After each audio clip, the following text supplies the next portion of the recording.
That's it for our news roundup. It's time now to take a look at what's making the front pages of the French press. Hello again. Elena, what have you got to start off with? Hi again, Claire. Well, we've been talking all week about the Socialists and Greens trying to come to some kind of political agreement. Now, if we have a look at today's Libération front page, you can see they've come across another problem there. The nuclear accident is their headline. Now, on Tuesday, they did actually reach an agreement. The Socialists agreed to scrap half of France's nuclear reactors in exchange for some Green support if they actually do come into government. But then yesterday, it turned out the Socialists had deliberately suppressed one of the paragraphs in that agreement that both parties had signed. That paragraph said they were going to scrap making a nuclear fuel called MOX. Why? Well, according to Libération, they suppressed it deliberately because the company Areva, the energy company that make that nuclear fuel, had deliberately personally interceded with people in François Hollande's campaign to get them to cover it up. So that doesn't look very good for the Socialist Party if one call from an energy company is enough to change their policy. And that's giving the right-wing press some ammunition.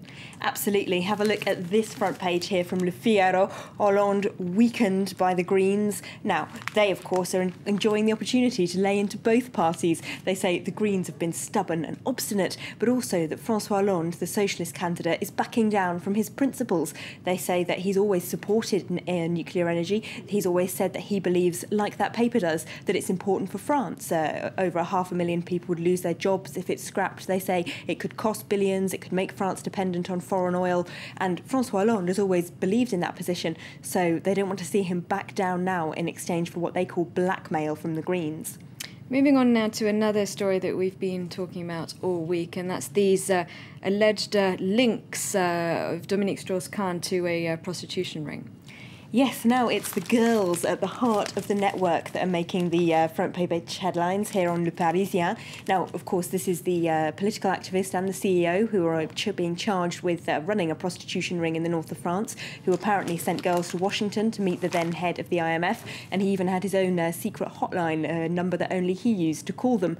But now Le Parisien reports inside that paper that some of the girls who were involved in that network have been willing to come out, testify both to police and give interviews to the paper.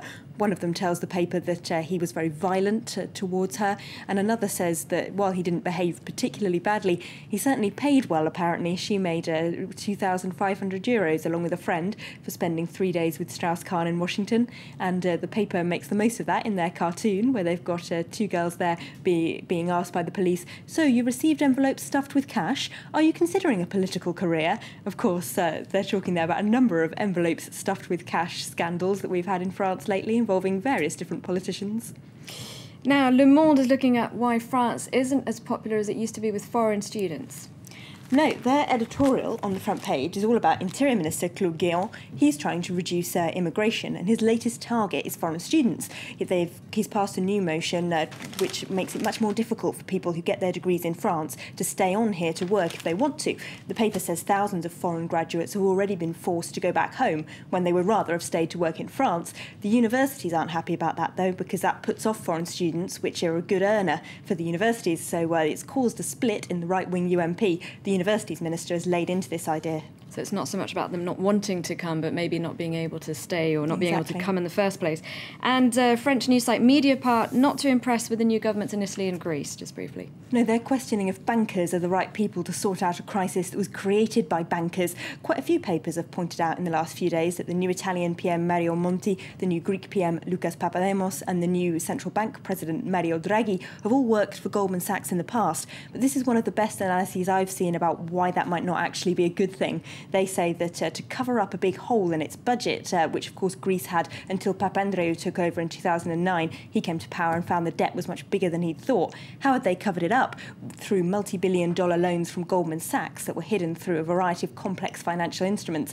And that was done while Lucas Papademos was head of the Bank of Greece, so he must have known.